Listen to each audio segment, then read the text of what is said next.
On rigole, et puis on oublie d'enregistrer. Bah oui, parce qu'on a un épisode à mettre en boîte, l'épisode 434 avec mes petits camarades que voilà qui arrive.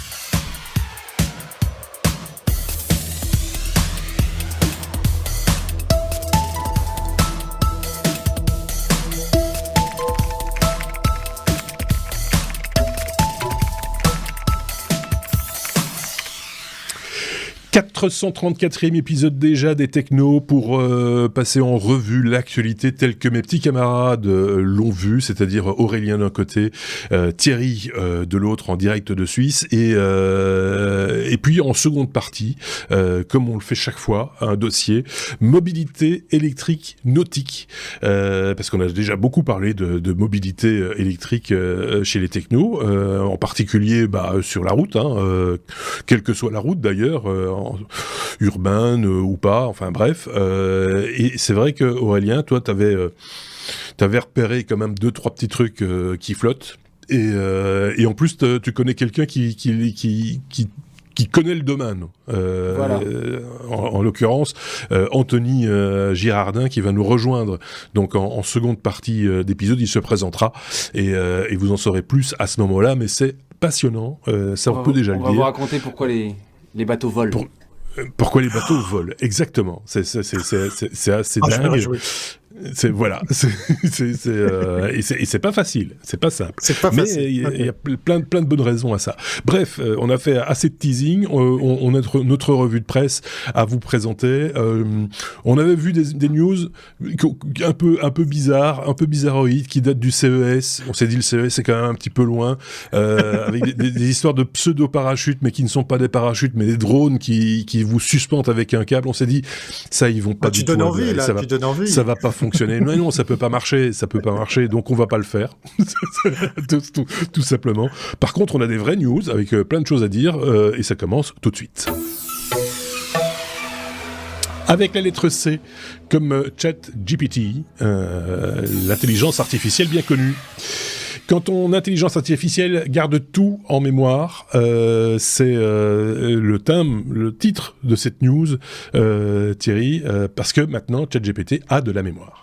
Oui, là où on va, on n'a pas besoin de route. Voilà, je vous laisserai mettre dans les commentaires à quel film je fais référence pour dire que les bateaux volent et les voitures vont sous l'eau. Enfin voilà, tout ça est compliqué. Oui, ChatGPT qui a maintenant un truc bien plus, on va dire, étudié, un peu plus puissant que cette petite zone de texte que vous avez peut-être remarqué dans les réglages. Vous pouvez mettre des petites infos parce qu'il vous demande qu'est-ce que vous aimeriez que je garde en mémoire un petit peu pour mieux vous définir.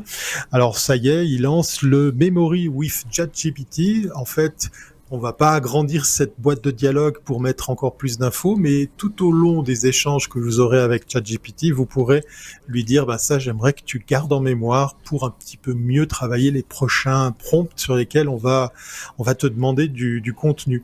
Alors ça peut être par exemple Thierry, il adore la raclette, il préfère la raclette à la fondue. Thierry s'habille avec des marinières. Thierry adore son pays, c'est pour ça qu'il parle tout le temps de Suisse, etc. Donc vous allez comme ça concocter une petite liste de points sur lesquels il va mieux vous connaître, il va mieux un peu plus en savoir sur vous pour un petit peu mieux appréhender les prompts que vous allez lui donner. Alors ça se fait tout simplement dans les réglages et puis vous allez pouvoir les lister. Vous pouvez aussi les purger, les effacer, leur donner une durée de vie. Alors c'est pas encore la mémoire d'un échange, parce que c'est vrai que on est assez tenté de revenir sur un échange sur lequel on avait initié un prompt pour dire « Ah tiens, au fait, je t'avais demandé ça. Suite à ça, est-ce que tu pourrais, par exemple, maintenant me ressortir telle ou telle info ou me faire tel ou tel résumé ?» Non, ChatGPT va gentiment vous dire « Non, mais t'es gentil, mais moi, j'ai fait le boulot quand tu me l'as demandé. Là, j'ai plus le contexte, j'ai plus la mission, le prompt que tu m'as proposé. » Donc, il vous faut vous retaper cet exercice depuis le début. Donc, les petites memories là, les memory with ChatGPT, c'est juste pour mieux vous définir, mieux cadrer vos envies, vos habitudes, votre personnalité, pour un petit peu mieux vous connaître. Voilà. Est-ce que ça vient en complément, parce qu'on retrouver les anciennes conversations, on les a toujours dans le oui, menu on de les gauche, a si je dis toujours. pas de donc si on retourne dans une ancienne conversation et qu'on dit que tu dis dis-moi plus, pour lui le temps s'est arrêté, mais c'est pas dommageable, il va continuer dans la conversation telle qu'elle a commencé. Donc qu'est-ce que ça apporte de plus Non, alors justement pas. Il y a certaines fois où j'ai été tenté de revenir parce que je m'amuse avec ChatGPT en version pro. 2-3 fois, je me fais rembarrer et il me dit non mais attends, moi je me rappelle plus. Il a perdu le fil. Il a perdu le fil parce que j'imagine que là, pour le coup, la puissance de calcul, mais aussi le stockage qui va avec, doivent être juste faramineux. D'ailleurs, là, on le voit pour Memory with ChatGPT. C'est plus des petites phrases, comme je viens de vous donner des petits exemples, pour un petit peu mieux définir votre personnalité. Ça me fait penser à cette belle application, on en avait parlé dans un autre épisode, française, qui s'appelle Juice. Jouisse, hein, I-C-E, hein, jus en français, si vous voulez. Ouais, jus. Alors, Juice, eh bien, quand vous le lancez, il vous dit, là, je te prépare l'info, Thierry. Il se rappelle que tu t'appelles Thierry, il se rappelle où tu habites. Tu peux donner 2-3 éléments comme ça. Quel est ton meilleur ami, ton plat préféré? Et sur cette base-là, l'intelligence artificielle générative va concocter des news, de la météo, des gags, des trucs comme ça, spécifiquement à l'auditeur. C'est assez marrant. Mais le truc qui explique que c'est un peu comme ChatGPT, c'est que si, par exemple, on a eu un appel téléphonique et on relance Juice, eh bien, il faut repartir depuis zéro pour recréer le contexte de tout ça. La news que je vous sers, elle est toute gentille parce que j'avais envie de faire mon intéressant. Avec ceci, hors caméra, j'ai demandé à mes collègues Marc et Aurélien de quoi s'agit-il. C'est une petite plaque en métal très fine. Ça ressemble à une carte de banque, un petit peu plus grande qu'une carte. Voilà, ça ressemble à une carte de crédit. Un peu plus grande. Voilà, elle est à peine plus épaisse qu'une carte de crédit.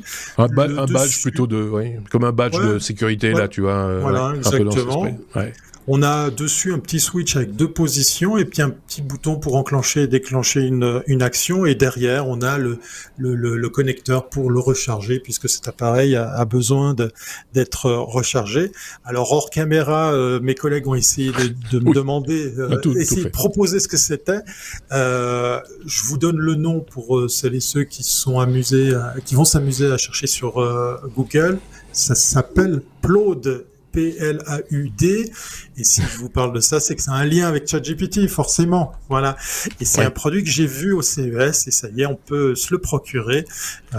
C'est tout fin, c'est tout petit, parce que en fait, il est livré avec une véritable petite sacoche en cuir, je plaisante, mais voilà, qui vient derrière votre smartphone, principalement votre iPhone, et qui vient avec le MagSafe s'aimanter derrière votre smartphone. Alors, Marc, Aurélien, avez-vous trouvé de quoi il s'agit? À quoi sert cet petit appareil? En français, la définition de Plaud, pas de Plaud, mais de Plaud en français, c'est en Normandie, c'est un habillement, surtout de toile, blouse, variante de Blaude, paraît-il. Donc voilà. J'aime aussi la Normandie, hein. Je sais pas ce qu'il y a pas que la Bretagne. En fait, tu déplies la carte bleue, ça te fait une marinière. C'est pas mal, une marinière portable. C'est ça qui est terrible, c'est qu'en googlant Plaud, on ne trouve pas... Quoique, c'est pas un wallet, un porte-monnaie ou quelque chose d'attenant, non? Non, il y a un lien avec ChatGPT.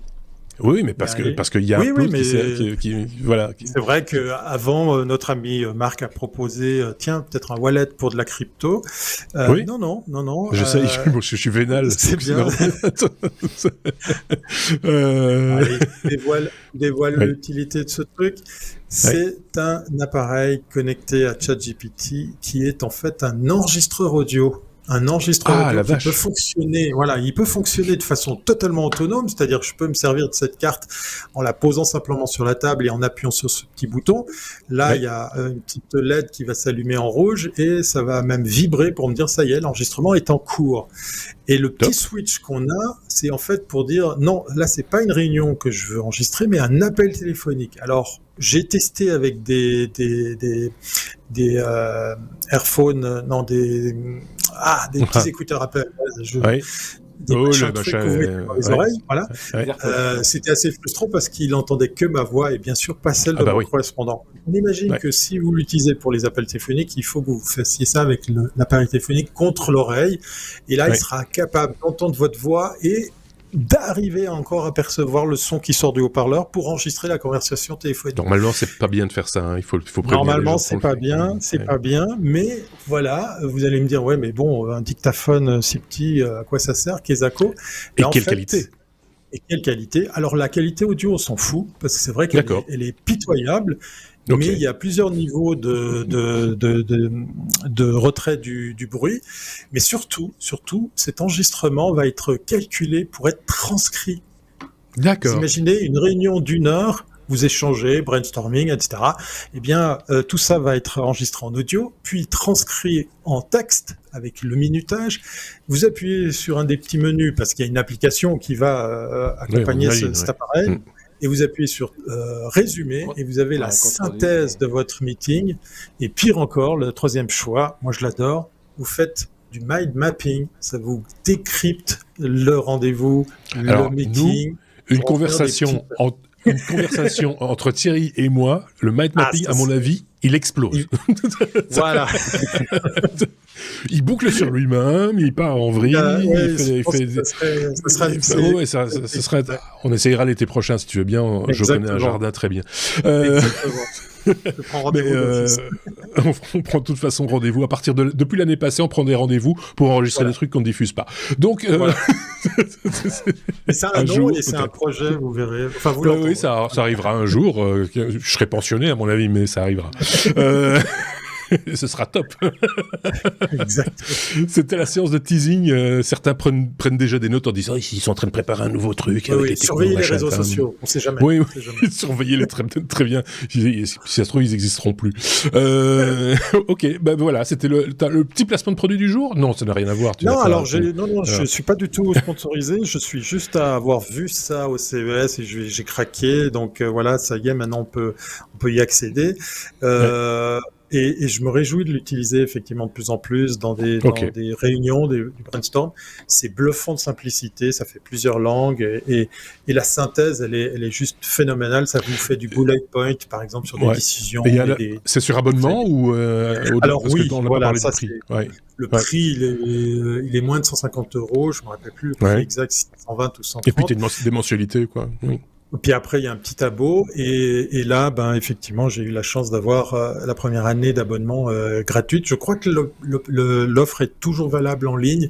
Si vous allez directement chez eux, vous pouvez comme ça vous procurer ce petit précieux avec une année d'abonnement gratuit. Voilà.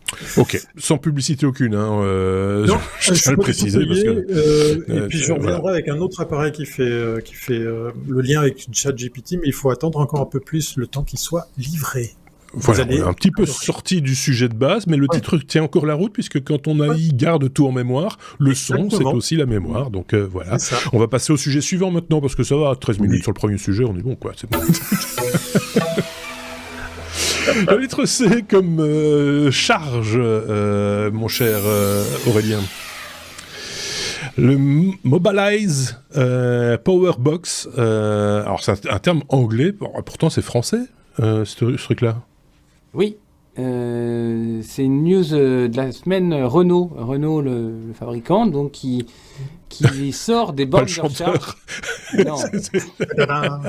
Il fabrique plus grand parce que bah ouais, mais puis il a jamais joué de la batterie non plus. Oh, excellent. Oh, pas mal.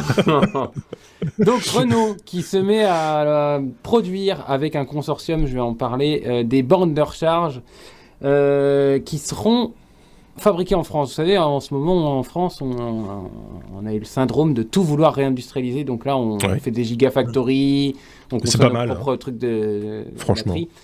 C'est très bien. Dans une usine de Maine-et-Loire qui s'appelle Symbiose. Et donc, ils viennent de créer Mobilize. Le terme est pas du tout, moi, je trouve, assez mal choisi pour des Français. Parce que moi, je serais resté en français, moi. Du verbe mobiliser avec un... Mobilize, Power Box, parce que voilà. Donc ces bornes de recharge, il y en aura différentes versions, mais l'intérêt et la différence par rapport à ce qui existe sur le marché, c'est qu'elles serviront dans les deux sens, à savoir à recharger votre véhicule quand vous serez sur l'autoroute pour faire les kilomètres qui vous restent pour aller en vacances. Mais pour les versions haut de gamme, elles permettront aussi de faire du V2G, Vehicle to Grid.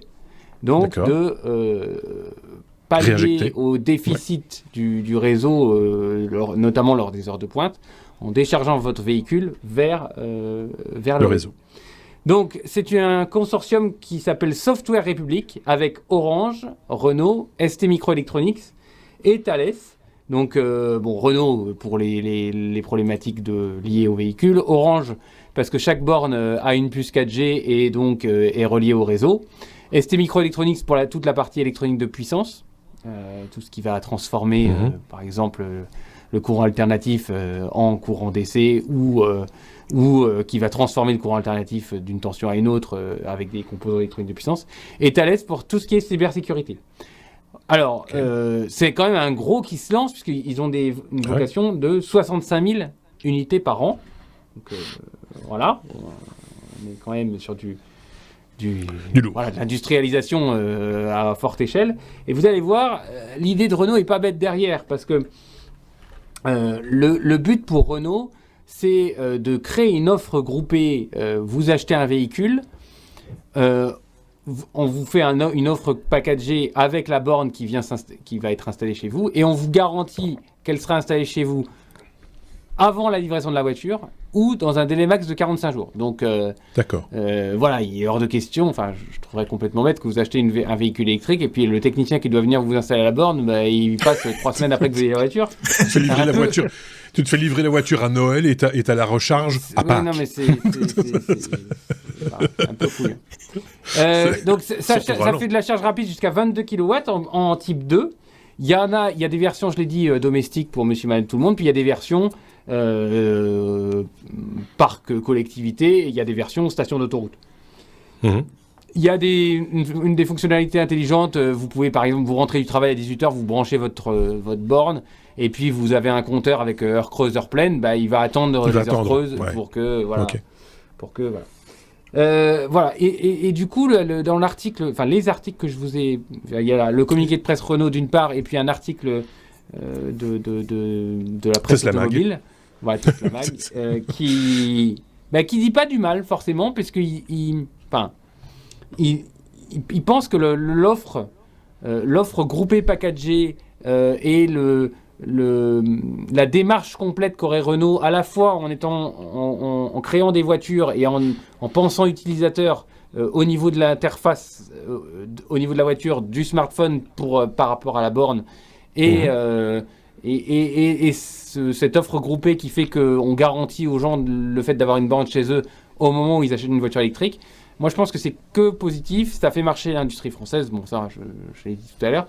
Et puis là, ils veulent absolument qu'ils aient fait la montée en cadence avant la sortie de la Renault 5 électrique qui devrait sortir là ces mois à venir. Donc moi, je trouve tout ça, c'est de la belle synergie. Ça fait tourner l'industrie. Ça remet de la production en France.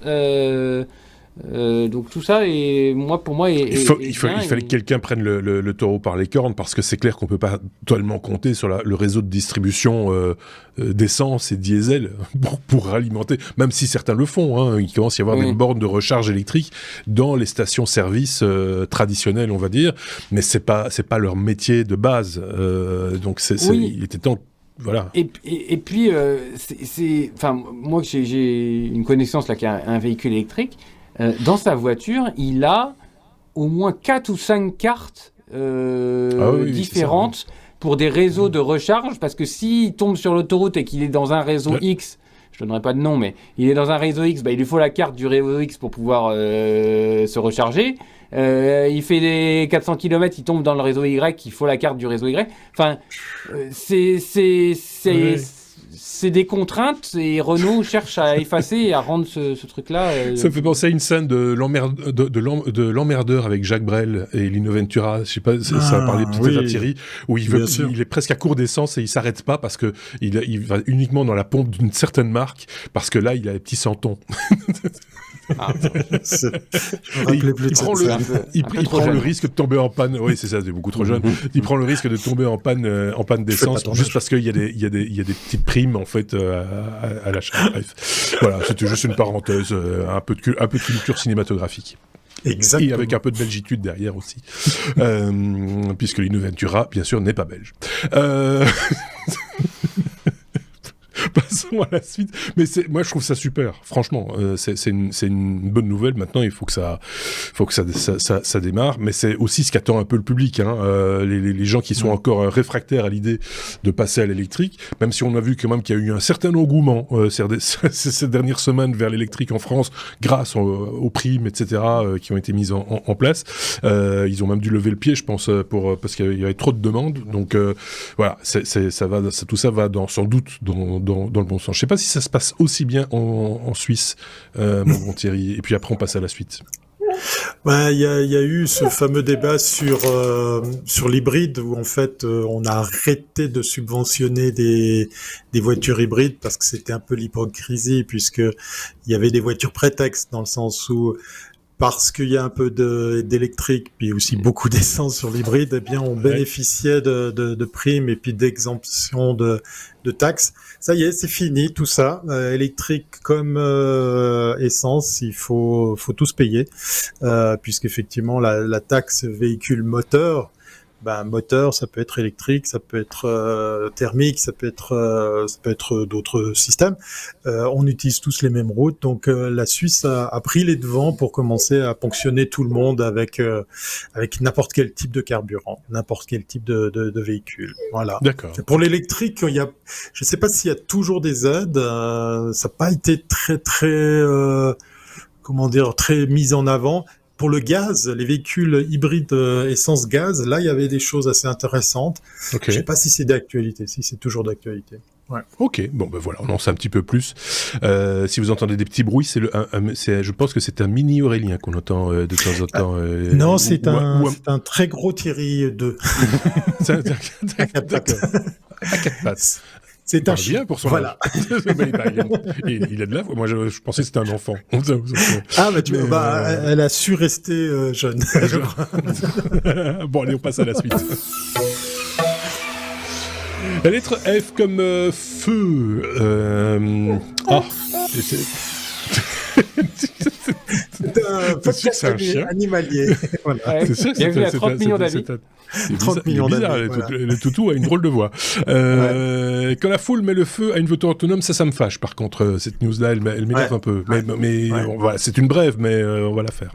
C'est une brève parce qu'effectivement, Waymo, puisque c'est la compagnie dont il s'agit, WAYMO, avait déjà fait parler d'elle avec un accident de voiture autonome et donc électrique et autonome, qui avait heurté un cycliste. Alors, il n'y a pas eu trop de dégâts et puis je crois que l'affaire a été, un petit peu cadrée. Mais là où c'est un petit peu, dérangeant, c'est ces images d'une foule qui s'en prend à cette voiture avec personne à bord. Il est 21h. Il y a tout d'un coup des gens qui commencent à taper contre les vitres, à arriver à casser ces vitres. Donc, ils ont immobilisé la voiture. Ils sont assez nombreux pour la stopper. Et au moment où effectivement ils arrivent à péter les vitres, et ils ont ni plus ni moins installé des feux d'artifice à l'intérieur. La suite, elle est très simple, ça a cramé, ça a brûlé, il reste pas grand-chose du véhicule. Il faut savoir que Waymo utilise des Jaguar. Alors certes, c'est un modèle électrique, mais je pense que ça reste quand même assez coûteux. Et moi, je viens avec cette news pour soulever peut-être ou noter un phénomène qui peut-être va prendre de l'ampleur. C'est cette révolte de tous ces trucs automatiques contre les humains. Il faut savoir qu'à San Francisco, on trouvait des robots livreurs de nourriture, de colis, de choses comme ça. Eux aussi, ils ont fait les frais de toutes sortes de vandalisme. Donc, est-ce que c'est juste là-bas? Le fond, c'est quoi? C'est une révolte contre les machines? C'est une révolte contre les machines. Oui. Alors, on n'a pas plus d'infos parce qu'ils ont pas. Il y a des images qui circulent sur Internet. Il y a même un gars qui se promène avec pas un snowboard, mais un surf pour s'en servir pour péter les vitres. En l'état, la police n'a pas été capable, ni les pompiers, de trouver un responsable, mais en gros, voilà, c'est pas nouveau de voir des gens qui se révoltent avec justement des actes de vandalisme comme ceci. Les robots dans lesquels on vous trouvait ce courrier ou de la nourriture se faisaient souvent vandaliser, piquer le contenu ou alors détruire l'appareil. Ça a commencé avec des trucs très simples, on mettait des cônes devant derrière, puis le robot il est un peu bloqué, puis il s'arrête, puis il va pas faire sa livraison.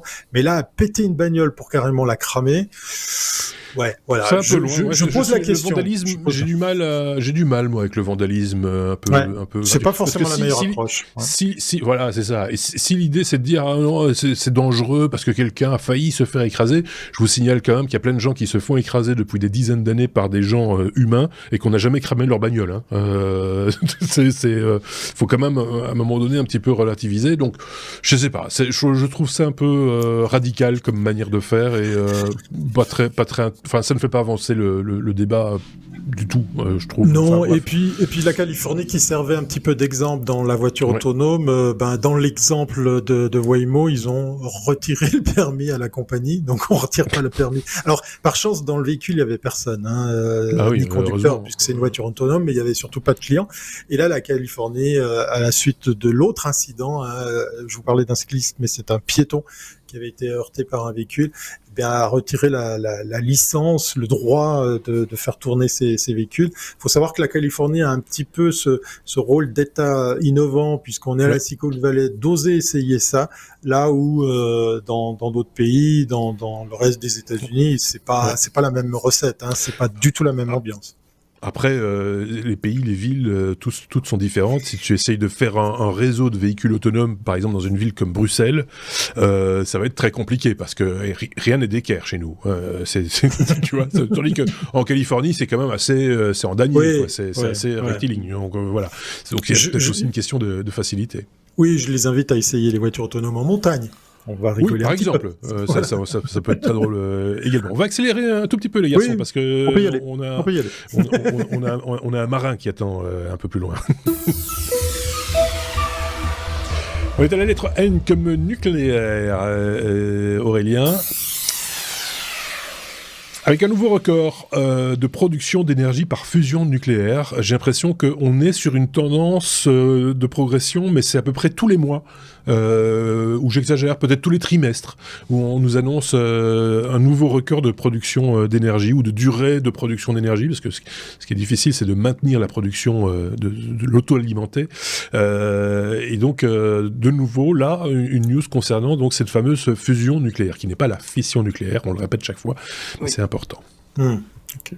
Alors, c'est au Royaume-Uni un vieux réacteur, le Joint European Torus, qui a plus de 40 ans et qui, grosso modo, est là plus pour des expérimentations que pour de la production, puisque tous les scientifiques qui travaillent sur ce domaine-là vont faire des expériences là-bas.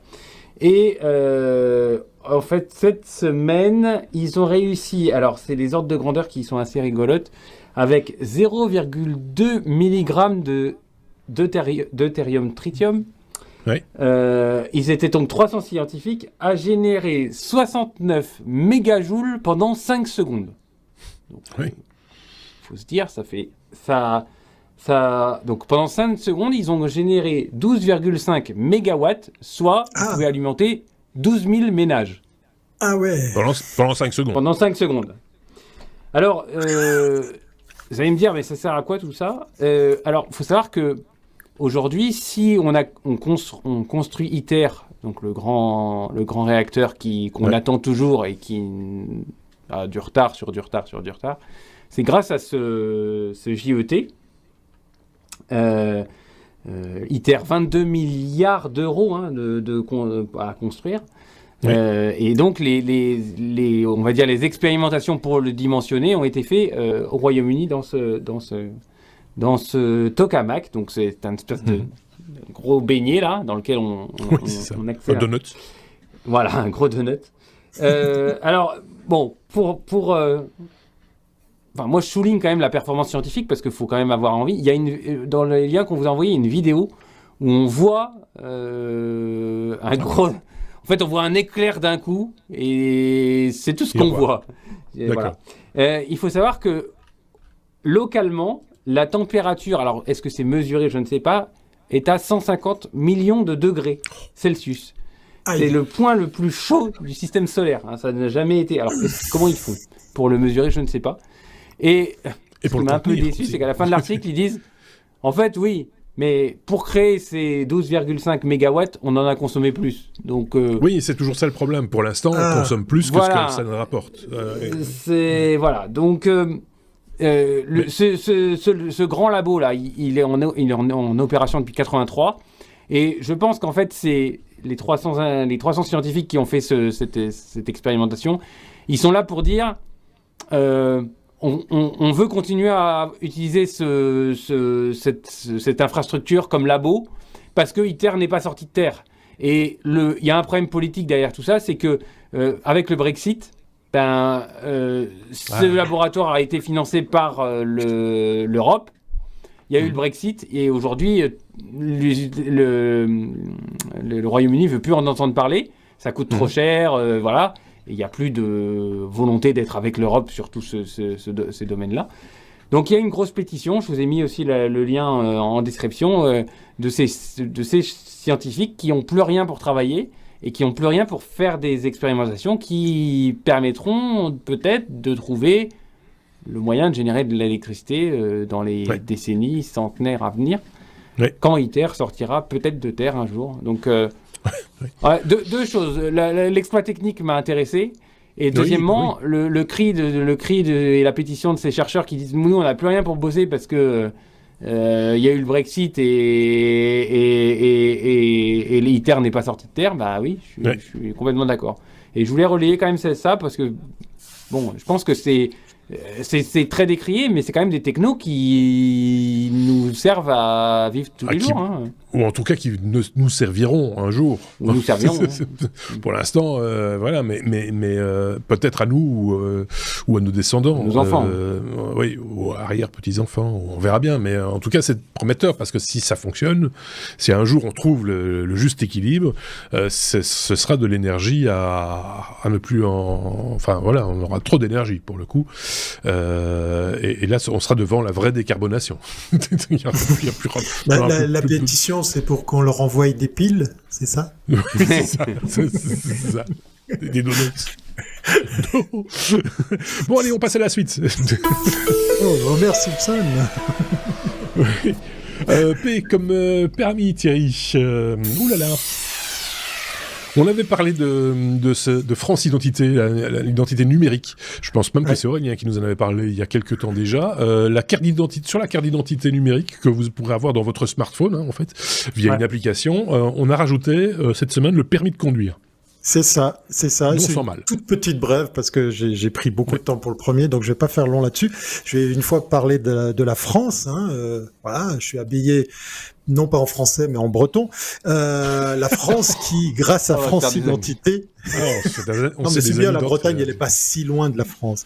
France Identité qui vous permet, grâce à votre smartphone, d'avoir effectivement aussi votre permis de conduire. Alors vous nous épatez parce que nous on s'était mis en Suisse au permis européen, la format carte de crédit et tout, bien avant que vous abandonniez le petit livret rose. Et là vous passez directement à la version virtuelle, la version dématérialisée dans le smartphone. Il y aura la carte grise, il y aura plein de choses qui viendront là-dessus. Et voilà, il y a déjà 3 millions d'utilisateurs français qui se sont jetés sur le site internet et le site est était en panne. Ça a été une app des plus téléchargées. Mais voilà, il y a un petit tweet de France Identité qui dit « Oula, super, c'est génial !» Mais voilà, nos serveurs sont sur les genoux. Moi, je me réjouis de voir si cet entrain, cet engouement va continuer, d'avoir tout sur le smartphone. Voilà. Et très honnêtement, je trouve que c'était plutôt un bon signal pas qu'on fasse planter les serveurs, mais en l'occurrence que les gens y aillent.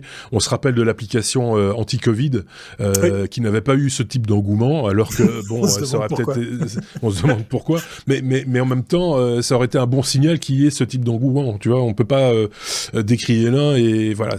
Alors comparaison n'est pas raison, mais pour le coup, je trouve que ça prouve qu'il y a une adhésion du public en masse et ça fait plutôt plaisir. C'est de bonne loi. On va voir si ça va se poursuivre évidemment, mais moi je pense que oui. Je pense que les gens sont tellement maintenant proches et attachés à ce smartphone et que finalement avoir ça dans son application, c'est smart.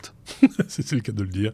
Aurélien, avant qu'on ne passe à la suite. Oui, moi je faisais partie des early adopters de France Identité, mais c'était... Alors, je m'en sers pas tous les jours, mais c'était très, très buggé. Rien que pour importer ma carte physique dans mon smartphone, je sais pas combien de fois je m'y suis repris, et plusieurs fois, à plusieurs semaines d'intervalle, quoi. Mais bon, ça a le mérite d'exister. Ça a le mérite d'exister, et par contre, ce qui va manquer maintenant, c'est quand vous allez chercher un colis, par exemple, ils n'ont pas forcément ce qu'il faut. Enfin, ils l'acceptent pas forcément. Donc, mais ça veut dire comme preuve. Ça va s'installer. Il faut. Oui. C'est comme tout. Il faut un début à tout, et il faut que les choses s'installent. S'il y a personne qui a l'application, personne ne va installer le système pour accepter les. Tu vois ce que je veux dire ? Il faut que la machine se mette en marche. Ça prend toujours un petit peu de temps, mais une fois qu'elle est lancée, je pense que là, tout le monde est content en bout de course. C'est le démarrage qui est toujours un peu compliqué, qui grippe toujours un petit peu. Rien n'est parfait dans ce bas monde. Moi, voilà, moi je trouve que je suis pour la paix dans le monde. Il est joyeux aujourd'hui, Marc. Il est bien, il est bien. Il fait plaisir. Moi, j'ai plus de genoux et tout va bien. La lettre W comme Weir Picot. Qu'est-ce que c'est que cette histoire de Weir Picot ? Beaucoup de trucs anglo-saxons dans vos news, cher Aurélien, très étrange. On parle ici d'une montre connectée open source, à monter soi-même, à remonter soi-même aussi. Non, pas à remonter soi-même, à monter soi-même. Qu'est-ce que c'est que ce truc ? Alors, projet DIY vraiment un peu atypique, parce que bon, projet DIY, quand on a... Do it yourself. Comme projet à faire, à faire soi-même. Comme on dit en français. Donc oui, quand on a un projet, quand on trouve des projets à faire, voilà, c'est pas forcément intégré au sens, on cherche pas à minimiser la place, on cherche juste, enfin, on peut chercher que la fonctionnalité. Là, j'ai trouvé un Turc, Umut Sevdi, pour le citer, qui s'est mis en tête de faire une montre connectée à monter soi-même. Alors, je vais vous faire un peu rêver aux possesseurs d'Apple Watch que sur 2 crans à ma droite. Je vois pas de quoi tu parles. Il n'est pas de montre. Je vous ai mis un PDF parce que je pense que ça doit être un étudiant ou quelque chose comme ça, et donc il avait fait tout un rapport avec une étude, une comparaison de toutes les montres connectées, leur poids, leur autonomie, leur machin. Il a dit, moi je vais faire mon cahier des charges, je vais le faire. Et ben tenez-vous bien, quand vous achetez les composants qui sont nécessaires pour cette montre, vous en aurez pour 48 €. Cherche pas, Marc, c'est en turc et je l'ai dû le convertir en euros. Cherche pas les 48. C'est pas moi qui j'ai mis. Il veut une montre connectée, le pauvre toutou. Arrête de lui donner du plaisir, Thierry, s'il te plaît. Merci. Donc, il vous faudra un Raspberry Pi Pico. Alors, je savais même pas qu'il y avait une version Pico du Raspberry Pi. Oui, c'est vraiment une toute petite... Enfin, c'est voilà.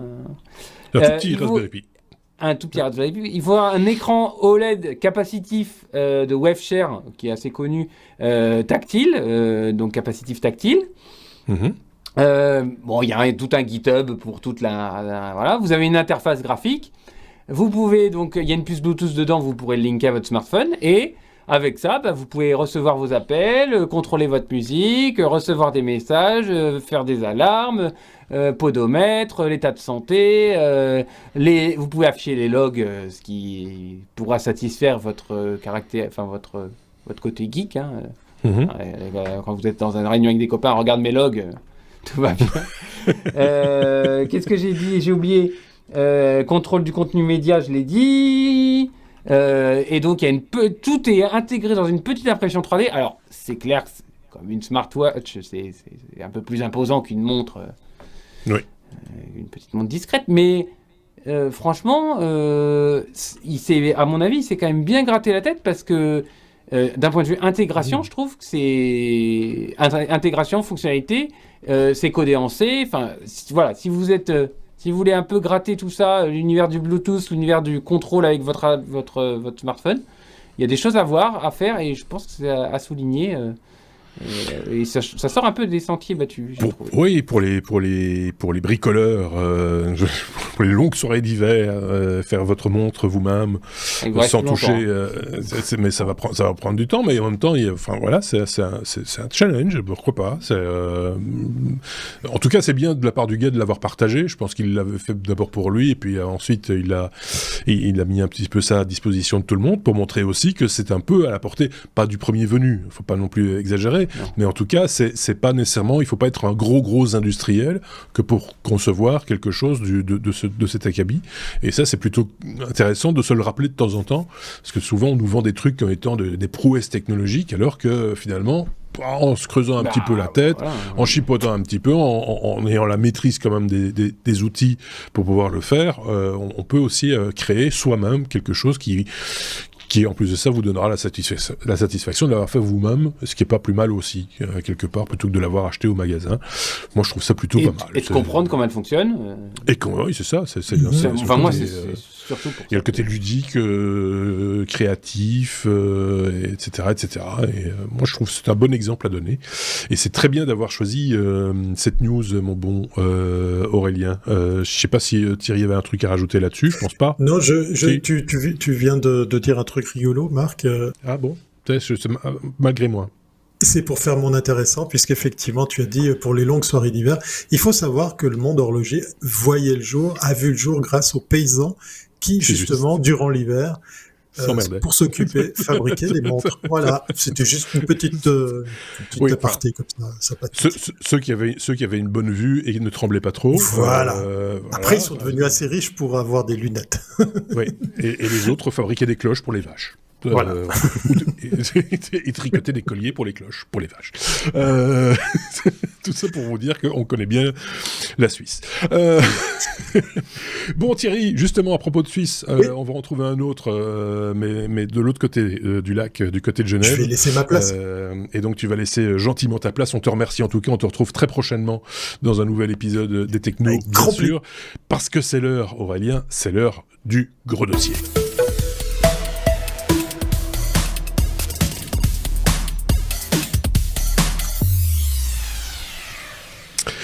Chez les Technos, on vous a régulièrement parlé de mobilité électrique, principalement à une roue, à 2 roues, à 3 roues même, et aussi à 4 roues forcément. Par contre, de mobilité nautique, Aurélien, on n'en a jamais parlé, ou alors peut-être dans les news, à la faveur d'un nouveau projet ou ou autre, ou d'une start-up quelconque. Peut-être que là, on en a un petit peu parlé, mais pas plus que ça, pas beaucoup plus que ça. Or, toi, l'électricité, c'est ton dada. C'est pour ça qu'électrique est avant nautique dans le titre de ce dossier d'ailleurs, parce que si tu avais été plus maître nageur qu'autre chose, on aurait dit nautique électrique et pas l'inverse. Pour parler de cette mobilité électrique nautique, tu as un invité que j'entends déjà au loin derrière nous et que tu vas nous présenter. Oui. En fait, je suis tombé sur un article cette semaine, ou non, il y a la semaine dernière, je crois, d'une boîte en Nouvelle-Calédonie qui fait des vélos à propulsion électrique nautique. On en reparlera certainement, mais donc vous êtes sur un vélo, vous pédalez et vous avancez sur l'eau. Et donc, pour un petit peu creuser le sujet et voir un petit peu les étendues de tout ce qui peut se faire dans la propulsion électrique nautique, j'ai appelé un ami, en la personne d'Anthony Girardin. Je vais te laisser te présenter, Anthony, avec qui on a pas mal bossé sur des projets électriques, mais il faut dire qu'Anthony, il a fait plus de notices que moi, et du coup, je me suis dit que ça serait intéressant de l'inviter et d'en parler. Anthony, je te laisse te Bonjour, présenter. Anthony. Bonjour à tous les deux, merci de m'avoir invité. Alors, en effet, on a commencé la mobilité à 4 roues ensemble avec Aurélien. On s'est rencontrés dans le milieu automobile. Lui pour démarrer les moteurs, moi pour produire l'énergie à bord des véhicules. Et puis, moi j'ai repris ma casquette après avoir été ingénieur de prof, puisque j'ai fait une école pour les professeurs en France, donc dans le domaine de la physique et de l'électricité appliquée. Et dans ce cadre-là, j'ai d'abord commencé par concevoir une planche de surf motorisée. Donc cette planche de surf, il faut imaginer la planche classique. On retire la mousse qu'il y a au milieu, on met à la place une turbine, un moteur électrique, des batteries, un peu d'électronique. Et puis avec une gâchette dans la main, on fait un véhicule qui va sur l'eau. Et puis nous, on a fait un produit à l'école là, sur des mandants américains qui allaient jusqu'à peu près 50 km/h sur l'eau. Donc j'ai mis le pied à l'étrier comme ça dans le milieu nautique. Et puis dans ce contexte-là, il y a une entreprise qui est venue à l'école car ils avaient développé un bateau électrique un peu particulier. En fait, ce bateau a la particularité d'avoir des ailes dans l'eau. Donc comme les ailes dans l'avion, quand il prend de la vitesse, ça lui permet de décoller. Et là, ils ont fait la même chose, mais avec un bateau.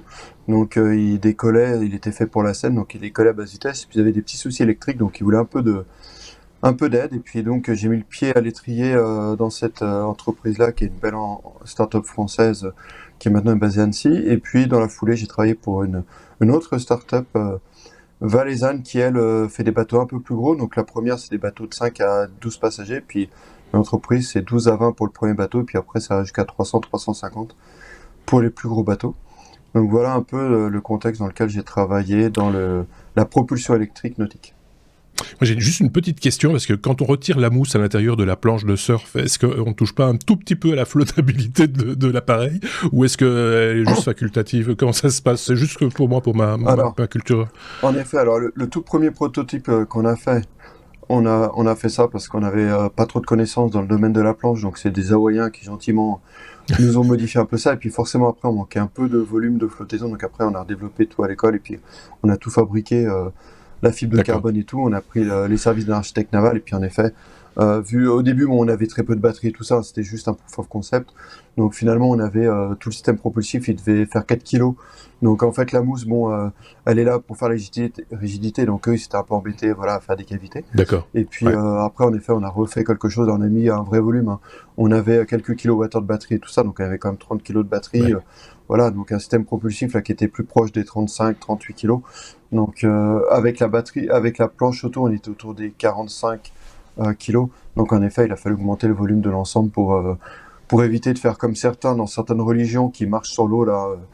Nous la planche était, on voyait clairement qu'il y avait une planche sous les pieds de la personne, quoi. D'accord.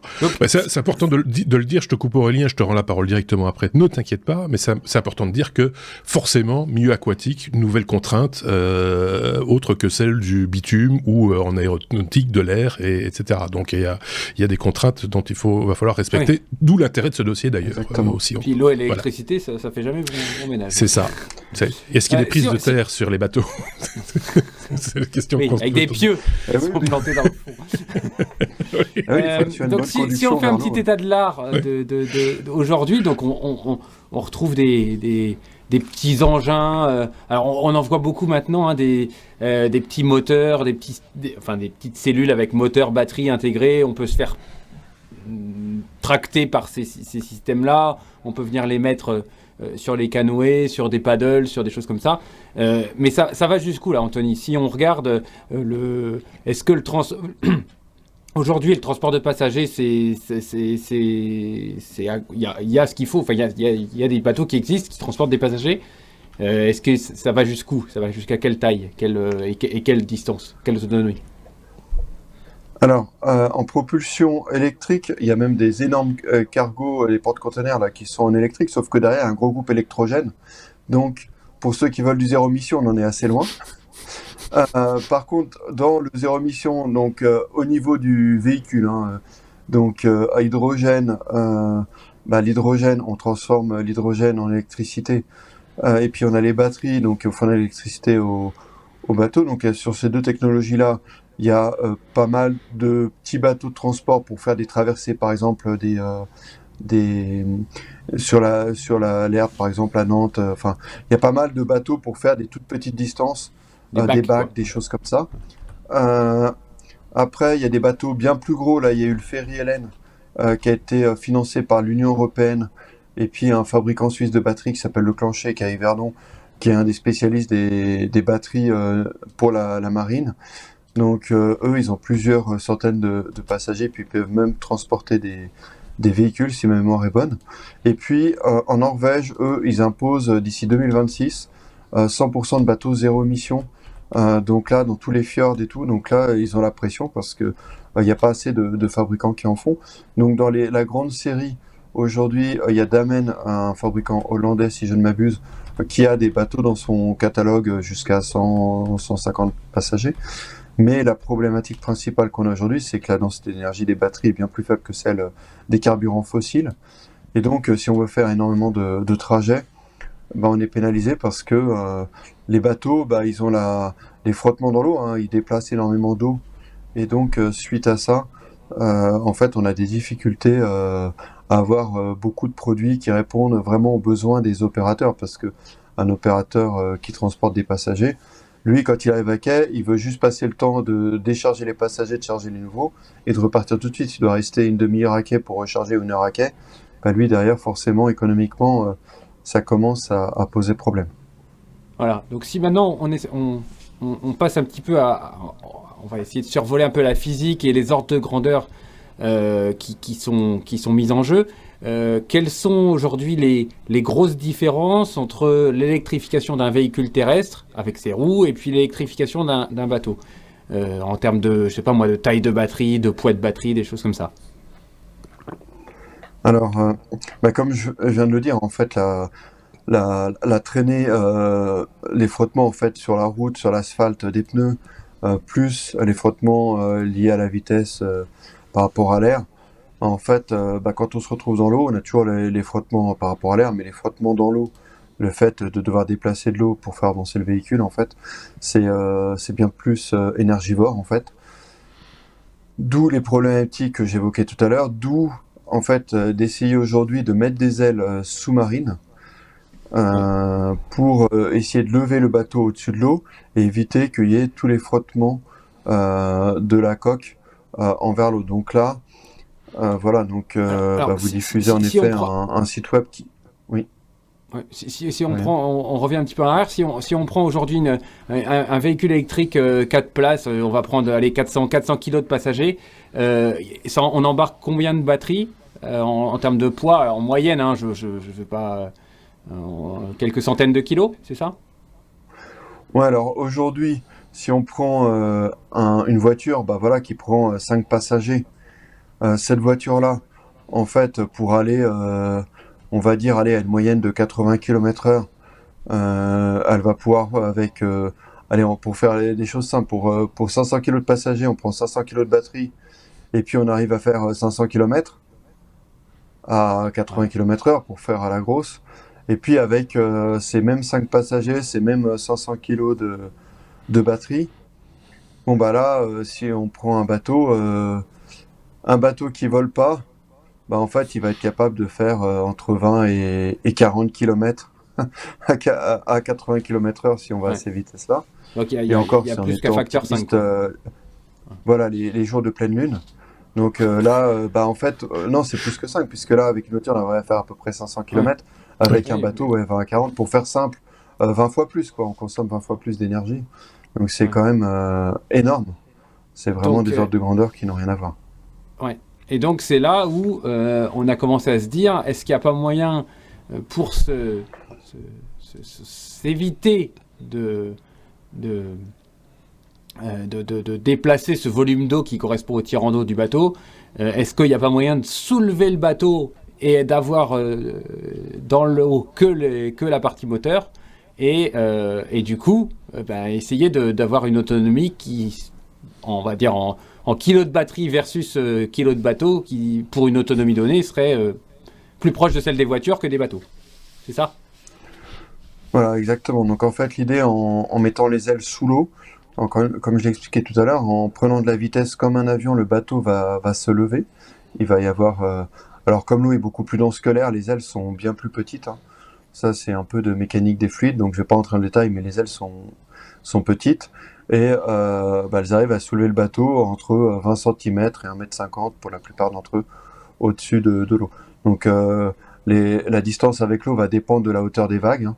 S'il y a de la houle ou pas, si c'est des petites vagues, enfin pour tout un tas en fonction du contexte. Donc on va monter plus ou moins haut le bateau.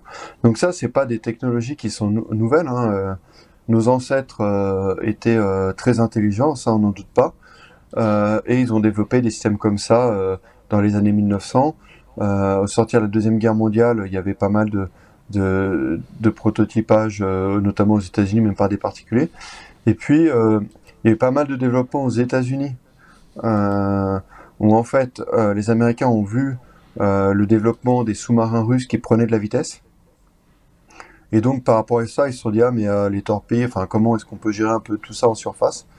Et donc, ils ont développé plusieurs bateaux comme ça qui volaient au-dessus de l'eau et qui pouvaient franchir sans problème des creux de 3-4 mètres. Donc ces bateaux-là avaient souvent des systèmes, c'était pas une hélice, hein, c'était une turbine, donc comme on a dans les jet skis, des choses comme ça, donc où on a une espèce de tuyau dans lequel on met l'hélice en fait. Donc l'hélice, elle n'est pas apparente à l'extérieur. Et dans ce contexte-là, il y a eu des bateaux à transport à passagers aussi bien faits par les Russes que par les Américains. Donc il y a des bateaux, notamment en Italie ou des choses comme ça, qui fonctionnent encore. Il y a des bateaux aussi dans la baie de Hong Kong, là fait par Boeing, donc c'est les Boeing Jetfoiler, donc 939 si ma mémoire est bonne, qui prennent jusqu'à 300 passagers et qui vont comme ça à 50, 60, 70 km/h. Et puis ces bateaux-là, c'est bien, ils assurent une bonne vitesse en fait, donc déjà à l'époque ça permettait d'atteindre des vitesses qui étaient moins faciles à atteindre en déplaçant de l'eau, mais ils consommaient plus de 2000 litres à l'heure. Donc en fait, à tout un tas d'endroits, ils ont été un peu mis de côté, et puis on a préféré faire des bateaux qui étaient un peu moins rapides, parce qu'à l'époque, on mettait des ailes avec une certaine inclinaison, on régulait l'inclinaison des ailes pour lever plus ou moins le bateau et faire plus ou moins de traînée hydrodynamique, donc plus ou moins de consommation. Mais ils n'avaient pas les moyens qu'on a aujourd'hui de calcul, de puissance de calcul pour optimiser tout ça en temps réel. Et du coup, c'était vraiment des gros consommateurs d'énergie. Alors, si je peux me permettre un petit aparté, parce que là on parle des avantages énergétiques, et je pense qu'on y reviendra après, mais aussi l'avantage pour les passagers, c'est qu'on n'a plus le mal de mer en fait sur ces bateaux. Parce qu'en fait, comme on subit pas les vagues, hein, on vole au-dessus. En fait, on est comme dans un avion, comme sur un tapis volant. Hein. Donc en fait, ça c'est extrêmement confortable pour les passagers. Plus aucun souci à ce niveau-là. Donc bien sûr, avant de décoller, on est un peu secoué dans le bateau, mais voilà, souvent dans les zones européennes, typiquement, passer la zone des 300 mètres, on peut prendre de la vitesse. Et là, dès que le bateau prend un peu de vitesse, là, il peut décoller. Alors même, donc Sea Bubbles, qui a fait un bateau comme ça pour la Seine, la Seine à Paris, et la vitesse est très réduite pour éviter qu'il y ait des vagues qui viennent secouer les péniches, abîmer les ponts et tout ça. Et donc là, c'est un bateau qui décollait vers une dizaine de kilomètres/heure, et donc qui arrivait aux vitesses légales, en fait, à basse vitesse, à voler quand même et assurer ce confort. Donc moins de perturbations dans l'eau aussi, on l'imagine, puisque la traînée du coup est moins importante du bateau, si je dis pas de bêtises. Oui. Donc on peut se déplacer. On sait que la vitesse, par exemple, est limitée dans des villes comme Venise. On se doute bien pourquoi, pour éviter que la houle, le remous provoqué par les bateaux ne vienne détruire les habitats déjà fort anciens. Donc on imagine que ces bateaux-là, finalement, ils sont aussi écologiques de ce point de vue-là, si je puis dire. Exactement. Alors, en effet, le fait qu'ils déplacent pas tout ce volume d'eau, en fait, il y a juste un petit jet d'eau derrière parce que bah, il y a quand même des pièces mécaniques pour tenir ses ailes, Ouais. hein. Donc là, il y a vraiment un tout petit peu de jet d'eau, mais c'est vraiment une bruine en fait derrière. Et puis il n'y a pas de vague. Donc ça veut dire quoi? Ça veut dire que bah, en effet, ça va pas endommager. Bah, je parlais de Paris tout à l'heure, ça va pas faire ces problèmes-là. Mais quand on n'est pas dans des constructions, mais qu'on est plutôt dans des écosystèmes à pas loin, ben en fait, on vient pas perturber l'écosystème en créant des vagues. Plus. Ouais. Hein, moi, typiquement, là, quand je travaillais sur un de ces bateaux-là, dans la rade de Genève, ben, en fait, quand il y avait les bateaux de transport de passagers qui passaient près du bateau, moi, j'étais secoué dans tous les sens, et c'était vraiment désagréable. Et là, en fait, ben, on crée plus de vagues derrière. Donc, ça veut dire que s'il y a des bateaux qui croisent derrière vous, ben, en fait, vous n'allez pas secouer les passagers des autres bateaux. Quand vous passez derrière les vagues créées par notre bateau, bah pareil, vous secouez pas vos propres passagers. Et puis, vous créez pas donc toutes ces perturbations en zone côtière. Quand vous naviguez assez près de l'eau, bah vous créez pas toutes ces perturbations pour la faune et la flore. Et donc, c'est quelque chose d'extrêmement apprécié par les clients de ces types de bateaux. Voilà, Aurélien. donc on a compris que bon, on arrivait grâce à ce petit subterfuge technique là de Foil à essayer de minimiser la taille des batteries qu'on emmène et donc le poids qu'on doit emmener et tout ça. Mais maintenant, si on prend d'autres applications, je sais pas moi, le pêcheur par exemple, ou des traversées, je sais pas moi, traversées de la Manche, des choses comme ça. Est-ce que on peut imaginer que toutes ces applications-là, on peut les décarboner avec de l'électrique? Oui, alors c'est vrai que merci de me redonner aussi l'occasion. La marque avait posé la question et puis je suis pas allé jusqu'au bout. D'un point de vue énergétique, pour se donner un ordre de grandeur, hein, quand on veut aller autour des 50-60 km/h, on va réduire de 65 à 75% la consommation énergétique en fait. Alors, dit comme ça, bon, c'est déjà bien hein, parce qu'en gros, on divise par 3 la consommation énergétique du bateau. Donc ça, c'est incroyable. Déjà dans l'absolu, mais en fait, comme on consomme moins d'énergie, bah, pour faire la même autonomie, du coup, on a besoin de moins de batterie, puisqu'on a moins besoin d'emporter de quantité de batterie qui sont liées directement à l'énergie qu'on consomme. Donc du coup, comme on emporte moins de batterie, on est plus léger, et comme on est plus léger, du coup, on consomme moins, et ça, c'est un cercle vertueux. Et l'ordre de grandeur, en fonction, bon, ça va dépendre des cas d'application et tout, hein, mais l'ordre de grandeur, en fait, sur lequel on va être, avec système à foil, c'est qu'on va diviser, on passe de 3 si on prend tout identique au départ, et en fait avec ces gains, par exemple sur des batteries, j'ai fait des exercices de calcul pour un certain nombre d'entreprises, et on divise à la fin par 5 à 6 Ouais. l'énergie consommée. Donc ça veut dire quoi? C'est-à-dire qu'à la fin on a des batteries 5 à 6 fois plus petites, donc ça veut dire que à l'achat c'est 5 à 6 fois moins cher en batterie, donc c'est 5 à 6 fois moins cher. On peut reprocher des fois des matériaux un peu où les gens disent oui, l'extraction est pas si facile, il y a tout un tas de choses, est-ce qu'on n'émet pas un peu de CO2 et tout ça dans les process? Ben là, en fait, on va diviser par 5 à 6, finalement, toute l'extraction de ces minerais. On va d'ailleurs avoir un bateau plus léger, donc en exploitation, il consomme 5 à 6 fois moins. Donc ça veut dire que pour l'exploitant de ce bateau-là, bah, sa facture d'électricité, elle va être divisée par 5 à 6. Et puis, bah, les batteries, elles ont un nombre de cycles qui n'est pas infini. Donc, à la fin, en fonction du cahier des charges qu'il a donné et de son fournisseur, bah, peut-être au bout de 5 ou 10 ans, quand il devra changer la batterie, en fait, il aura 5 à 6 fois moins de batteries à acheter. Donc, comme on sait que dans les années à venir, bon, les batteries vont encore faire quelques progrès, bon, bah, lui, il pourra soit être plus léger, consommer moins, soit avoir encore un peu plus d'autonomie. Mais au moment du rachat de ses batteries, bah, en fait, in fine, ça va lui coûter bien moins cher. Et donc, à ce niveau-là, bah, d'un point de vue écologique, moi, je trouve que c'est quand même quelque chose qui vaut le coup d'être fait. Alors, Aurélien, tu parlais aussi de la pêche, par exemple, ou de la traversée de la Manche. La traversée de la Manche, typiquement en batterie aujourd'hui, c'est quelque chose qu'on saurait faire, on est un peu à la limite. C'est-à-dire qu'en fait, on pourrait peut-être le faire, mais il faudrait peut-être soit emporter un peu beaucoup de batterie par rapport au nombre de passagers, donc avoir une masse de batterie embarquée assez important, même si on vole. Et puis, ou sinon, réduire un peu la durée de vie. Donc, moi, je pense qu'avec les batteries qui sortiront dans 3 à 4 ans, on arrivera à le faire sans souci. Aujourd'hui, on peut déjà le faire avec l'hydrogène sans souci, hein. Moi, j'ai fait des calculs par rapport à ça. Une traversée de la Manche à 55-60 km/h à l'hydrogène, ça, techniquement, c'est faisable. Aujourd'hui, l'hydrogène a un certain nombre de contraintes, notamment sa distribution sur les ports qui est pas très fréquente. Autant l'électricité est déjà bien présente sur les ports, puisque les porte-containers, ce genre de bateaux-là, quand ils sont à quai aujourd'hui, on leur impose progressivement de couper leur moteur et leur génératrice et d'être reliés au réseau électrique de l'opérateur pour réduire les émissions de CO2. Donc là, la disponibilité d'électricité, là j'ai entendu parler du port de Toulon dans le sud de la France, là, où ils viennent de refaire pas mal de quais, et puis ils ont ils en ont profité pour augmenter la section des câbles, des conducteurs qui apportent l'énergie pour avoir plus de puissance.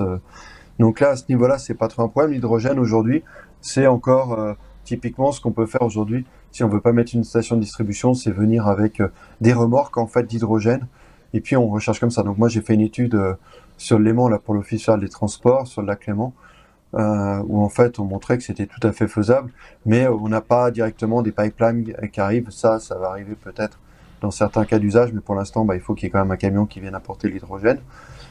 Bon, l'hydrogène, ça c'est une difficulté de l'hydrogène. L'autre difficulté, c'est que en fait l'efficacité énergétique est pas au top du top, parce que j'ai des collègues et puis il y a plusieurs études internationales qui le montrent. C'est que en gros, si on prend l'énergie électrique du réseau, qu'on en profite pour charger une batterie d'un véhicule, et puis qu'après le véhicule se resserre de cette énergie-là, en fonction de si on fait une recharge plus ou moins rapide, parce que plus on fait une recharge rapide, malheureusement, plus on dégrade ça. Mais en gros, il y a 3/4 de l'énergie allez, 4/5, 80% de l'énergie qu'on a prise au réseau qui arrive concrètement à l'hélice du bateau ou à la roue du véhicule.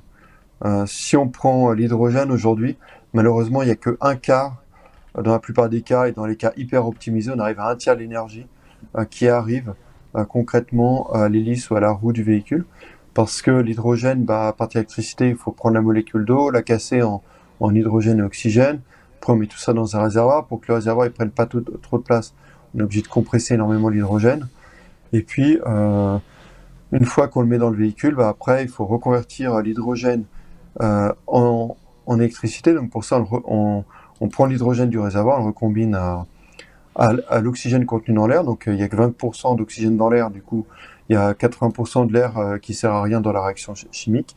Et puis en combinant les deux, on produit et de l'eau très propre, et puis alors soit liquéfiée, soit vapeur, soit un peu des deux la plupart du temps, et puis de l'électricité. Et donc là, quand on fait cette nouvelle conversion, on repère pas mal d'énergie. On a à peu près la moitié de l'énergie qui part en chaleur dans le système, et du coup voilà, on cascade les réactions, fin, et du coup on perd pas mal d'énergie perdue. Donc aujourd'hui, l'hydrogène est très bien pour des grandes distances qu'on ne sait pas faire à batterie. Et puis moi, ce que je préconise aujourd'hui aux gens qui viennent me voir, c'est que si on a des distances qu'on a à faire avec des batteries, en fait c'est plus léger, c'est moins complexe, et on a une meilleure efficacité énergétique, donc à la fin c'est moins cher pour l'exploitant. Donc, voilà. Puis si on veut absolument décarboner, il y a d'autres solutions que l'électricité. Il y a le biométhanol par exemple qui a un petit peu le vent en poupe actuellement, en tout cas dans l'actualité récente. Il y a Maersk, le porte-conteneur, enfin j'allais dire le voyagiste. L'affréteur. Oui, l'affréteur de conteneurs danois, si je dis pas de bêtises, est en train de faire construire des paquebots immenses qui vont naviguer au biométhanol. Ils sont fabriqués d'ailleurs en Corée du Sud, si je dis pas de bêtises. Mais c'est un autre débat, c'est un autre sujet. Sauf qu'ils feront tout le tour de l'Afrique là, à cause. Ils feront le tour. Voilà. Donc ce qu'ils gagneront d'un côté, ils le perdront de l'autre. Mais bon, ça c'est un autre problème. Mais c'était juste une parenthèse. On les connaît pas trop. Mais c'est vrai que les Sud-Coréens sont assez avancés sur les bateaux, et puis ils ont notamment des fabricants de batteries pour les énormes bateaux comme ça. Ils sont vraiment avancés. On pointe là-dessus. Alors, dernier sujet, c'est la recharge. J'ai lu un article que je vous ai mis en lien d'ailleurs sur les vedettes de Paris qui sont elles aussi passées à l'électrique pour des coûts de rétrofit énormes, plusieurs millions d'euros. Et donc, je vais repasser la parole à Anthony sur le fait que ils n'arrivent pas, enfin, en tous les cas, dans ce cas d'application-là, ils ont pas mis dans le bateau une batterie pour tenir toute la journée. Il recharge complètement la nuit et puis après, à chaque descente enfin chaque tournée, il rebibronne un petit coup en courant continu.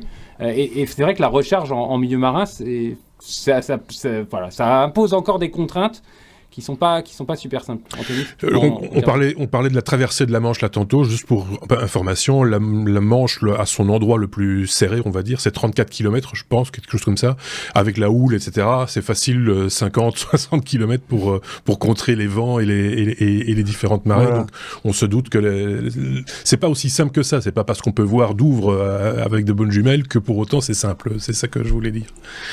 Ouais, alors c'est pour ça que tout à l'heure j'ai dit volontairement qu'avec les batteries, on est un peu limite parce que avec toutes ces marges-là, en fait, il y a un point que j'ai pas évoqué, mais c'est que les batteries, pour leur donner beaucoup de durée de vie, on essaye de pas trop les charger. Hein. Par exemple, sur les Tesla, il y a une limite qui est mise à 80%, et puis on dit juste pour les voyages exceptionnels, on peut charger plus, et puis on évite de trop les charger. Donc des batteries utilisant entre 20 et 80%, grosso modo d'état de charge sur les batteries lithium, on gagne un facteur 10 à la très grosse sur le nombre de cycles. Et ça, pour un professionnel, autant pour le particulier, des batteries qui font entre 300 et 700 cycles de charge-décharge, bon, c'est pas très problématique, parce que la voiture, il voudra la changer bien avant.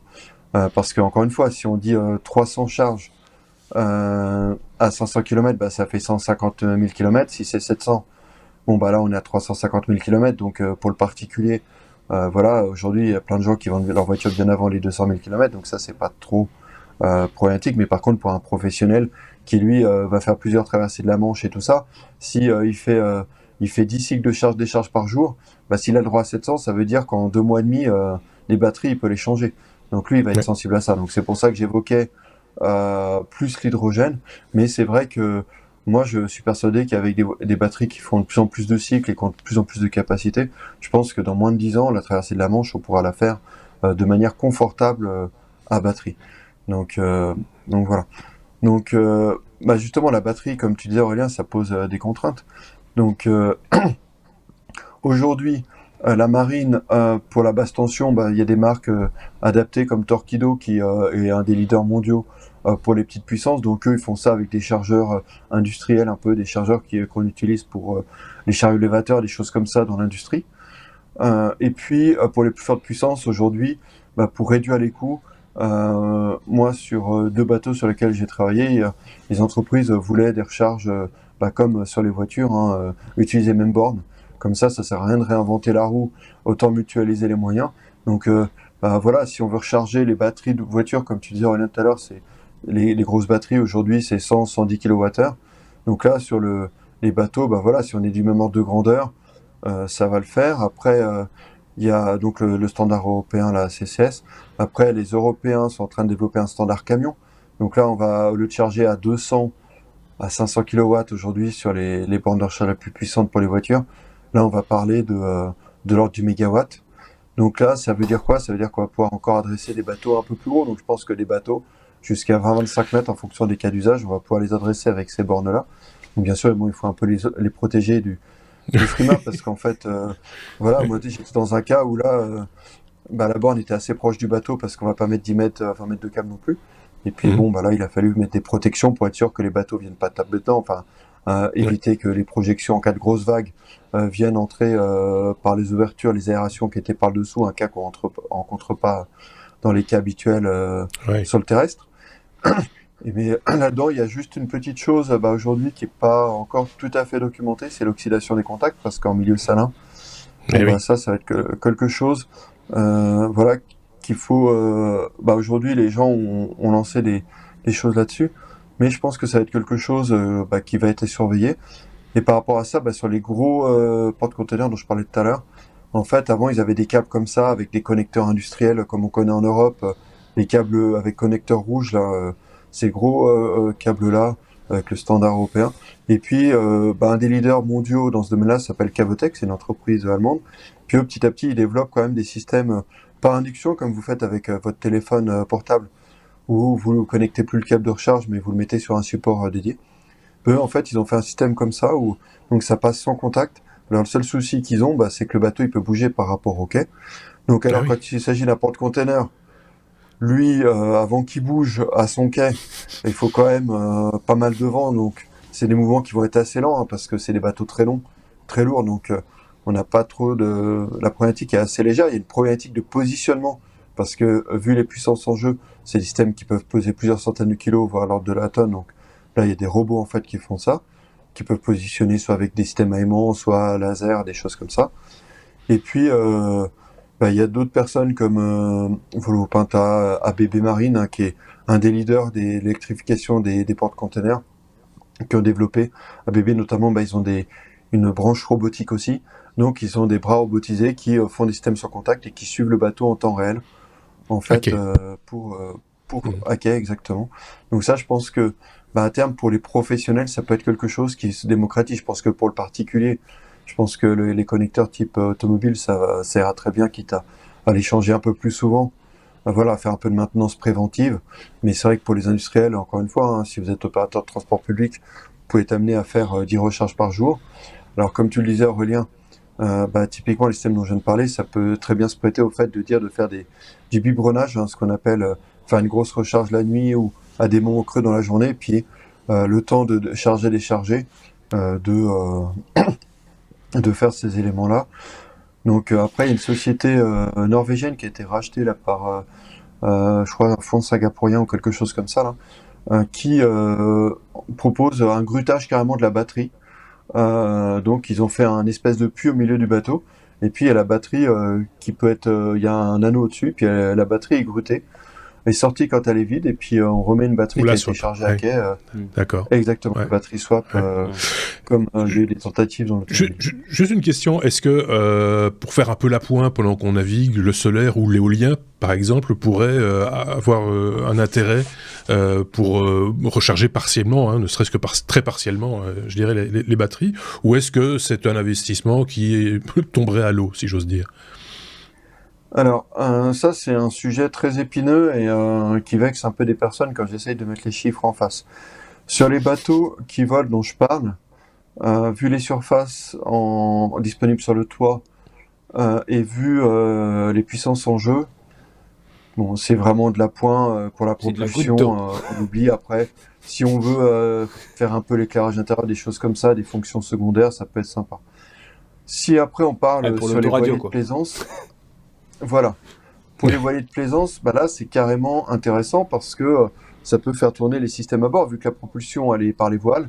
Au lieu d'avoir peut-être une hydrolienne sous l'eau qui recharge et qui fait un peu de traînée sur le bateau, en fait avoir des panneaux solaires, ça peut faire sens.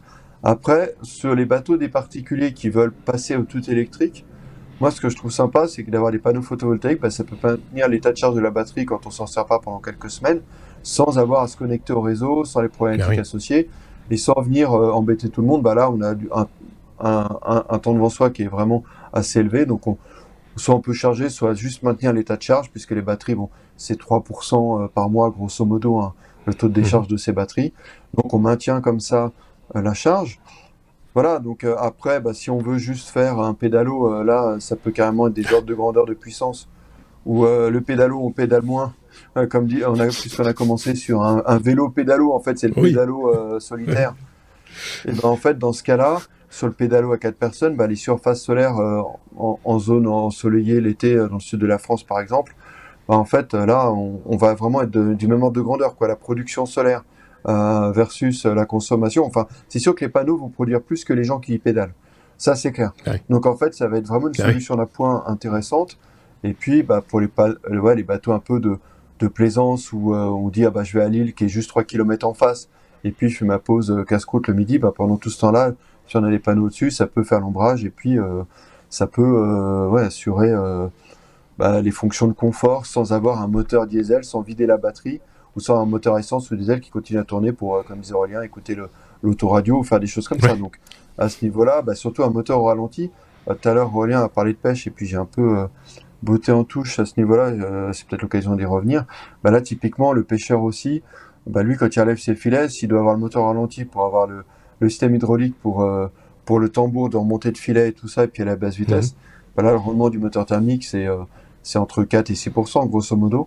Donc là, lui, ça fait plein de vibrations, du bruit dans son bateau, alors qu'il pourrait être en confort. Et là, les panneaux photovoltaïques, c'est typiquement un appoint aussi, où...